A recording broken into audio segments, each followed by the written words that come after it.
Bonjour à tous et bienvenue sur ce 3e épisode de Guide du survie du doctorant.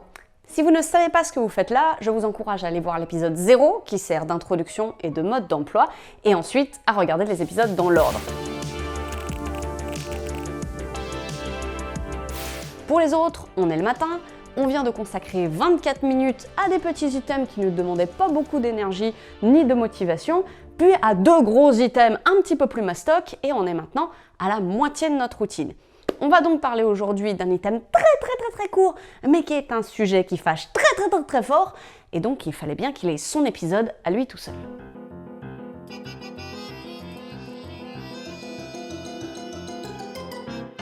Alors on va mettre les choses au clair tout de suite. Posez ces flingues. Il n'est absolument pas question ici de vous contraindre, de vous flageller ou même de vous fixer simplement un objectif de poids. Ça, c'est non. L'idée, c'est simplement ici d'utiliser la balance comme un outil de surveillance qui va vous renseigner sur votre état mental et votre état de santé.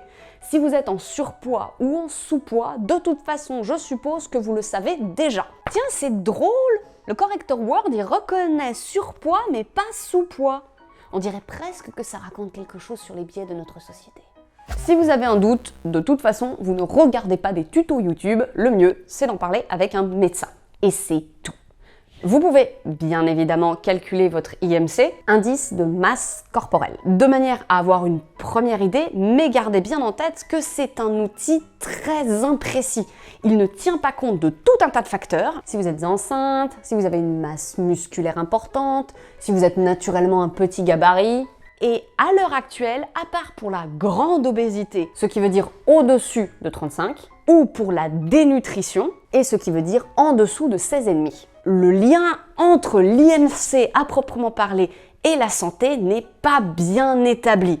Donc, vous mettez pas le martel en tête, le consensus lui-même n'est pas clair. Et évidemment, si vous constatez une rapide prise ou perte de poids, ne restez pas en tête à tête avec votre balance à vous demander si elle se fout de votre gueule. Mais pensez à checker les piles quand même, juste pour être sûr. Voyez un médecin. Vous pourriez souffrir d'un problème hormonal quelconque, faire de la rétention d'eau, surtout si vous travaillez debout fixe, souffrir d'une infection parasitaire, bref, voyez un médecin. Ce qui va nous intéresser aujourd'hui, c'est le poids comme variable permettant de prévenir ou d'alerter sur une dégradation de votre état physique ou mental. Principalement via l'action du cortisol, une hormone liée de très près au stress. Vous mangez toujours pareil, vous bougez toujours pareil, mais votre corps ne traite plus ça de la même manière. Donc on va aller crescendo dans l'horreur. Accrochez-vous. Tout d'abord, pour commencer, lorsque vous êtes en situation de stress, celui-ci va modifier votre métabolisme.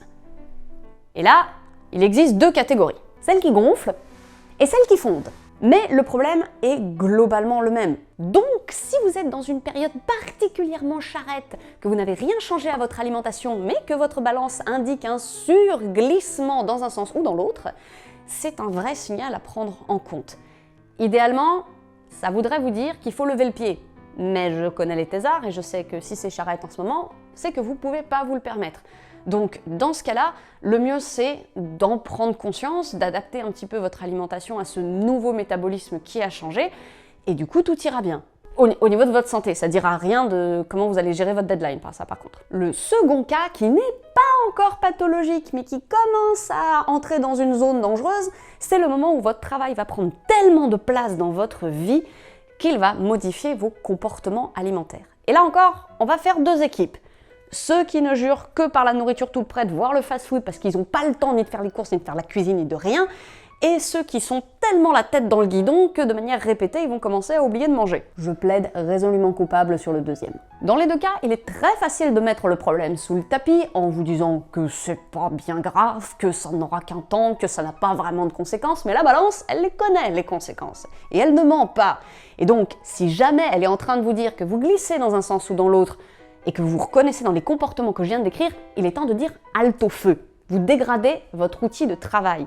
Il ne vous viendrait pas à l'idée, lorsque vous travaillez sur ordinateur et que vous chopez un énorme malware, de vous dire « Oh, je traiterai cette infection plus tard, quand j'aurai terminé ce document, ça doit pas bien être urgent. » Parce que là, vous savez que vous allez perdre vos données, votre document de travail, voire même peut-être votre machine, si vous faites rien à temps.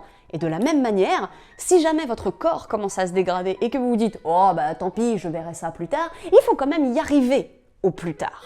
On va reparler d'alimentation ensuite dans l'épisode 13. Là pour l'instant, tout ce que vous devez retenir, c'est que la variation sur la balance, elle indique que quelque chose que vous prenez comme anodin ne l'est en fait pas et que vous devez réagir maintenant. Sinon, ça peut empirer. Parlons donc de quand ça empire, justement. Ici encore, 2 catégories pour les 2 courbes. Les deux ont en commun que là, on commence à arriver à des niveaux de détresse tels que les personnes ont beaucoup de mal à admettre qu'elles ont des comportements qui sont en train de leur nuire, véritablement. Encore une fois, l'escalade ou la dégringolade de la balance a le mérite d'être un signal objectif qu'on ne peut pas réellement faire taire. Encore une fois, si on s'astreint à une pesée régulière, d'où le conseil de cette vidéo si vous suivez le raisonnement. La première catégorie va concerner les gens qui vont essayer de trouver du réconfort dans la nourriture suite à des émotions fortes. On parle là juste de réconfort, donc un truc qui arrive à tout le monde de manière occasionnelle, mais qui est problématique quand ça devient systématique. Il n'est pas question là encore de boulimie, qui est un trouble bien particulier et bien défini. La nourriture est en effet un moyen d'apaiser les émotions négatives dites à énergie basse. Non, rien à voir avec la circulation des énergies ou les trucs comme ça, c'est juste une manière de catégoriser les choses, comme le chagrin ou le découragement. Le problème, c'est que la nourriture de réconfort, également appelée aliment doudou, est exactement tout l'inverse de ce que nous disent les messages de prévention de la santé publique. Elle est grasse, elle est salée, elle est sucrée. Et du coup, après avoir cédé à la tentation, les personnes souvent ressentent à nouveau des émotions négatives, comme de la culpabilité, et ça commence à entrer dans un cercle infernal. On n'est pas vraiment encore dans le domaine des troubles du comportement alimentaire, mais on est déjà dans un rapport qui peut être assez malsain avec la nourriture, mais en fait la frontière est floue et en vrai on s'en fout parce que le problème c'est qu'il faut quand même agir à ce moment-là. Donc l'idée ça va être de trouver d'autres doudous qui vont venir jouer le rôle du brownie. Faire des câlins à des amis, papouiller un chat, prendre un bain avec un coin-coin en plastique, se rouler dans la couette en regardant Mon voisin Totoro. C'est du bonbon pour les yeux Totoro, ça rate jamais. Ce que vous voulez, mais faites avant que ça ne dégénère. La seconde catégorie, c'est les gens que le stress va commencer à empêcher physiquement de manger. On a tous eu l'estomac noué suite à des émotions un peu fortes. Eh bien, imaginez ça, mais tout le temps. Ça vend pas du rêve, hein? Le mieux que j'ai trouvé pour ça, c'est de faire de la cuisine un moment de plaisir et surtout de cuisiner beaucoup pour les autres, de manière à ce que ce soit quelque chose de positif, un cadeau. Mais ça peut être aussi le fait que vous échangez des tâches ménagères avec votre coloc, de manière à ce que ce soit lui qui fasse la cuisine et que finalement les repas soient un cadeau que lui, il vous fait.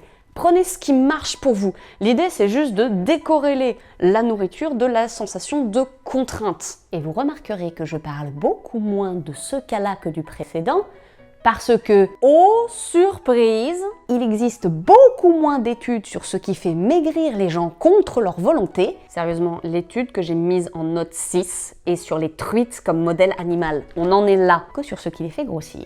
À part quand il est question du ténia. Et même en cherchant une source pour cette vanne, j'ai découvert qu'il y avait des gens qui proposaient réellement des régimes à base de ténia. Ce monde me fatigue.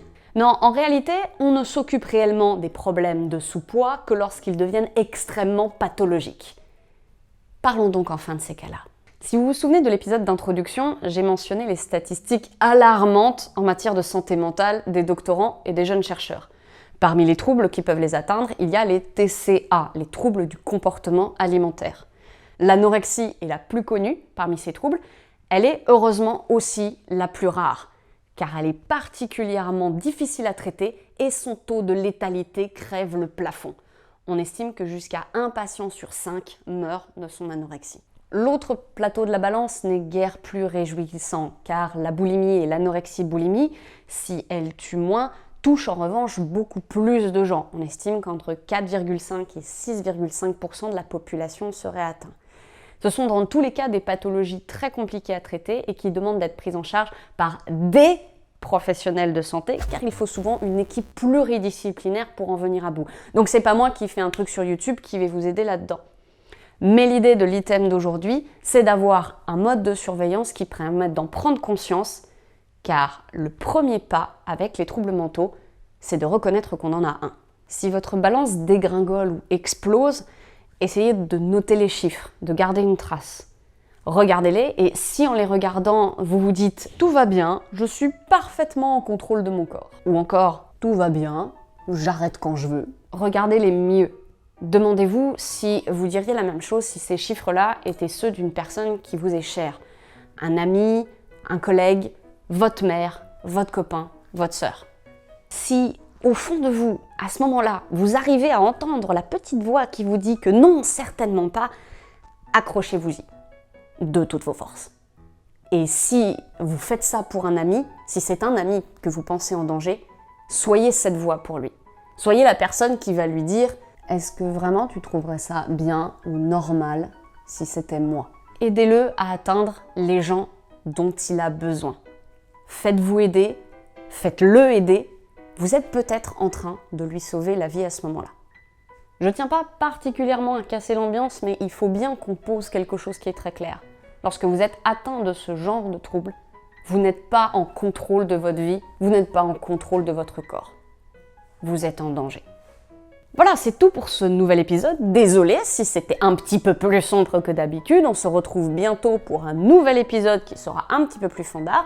D'ici là, vous pouvez regarder l'intégralité des sources et des références en description. Et moi, je vous dis à la prochaine et prenez soin de vous.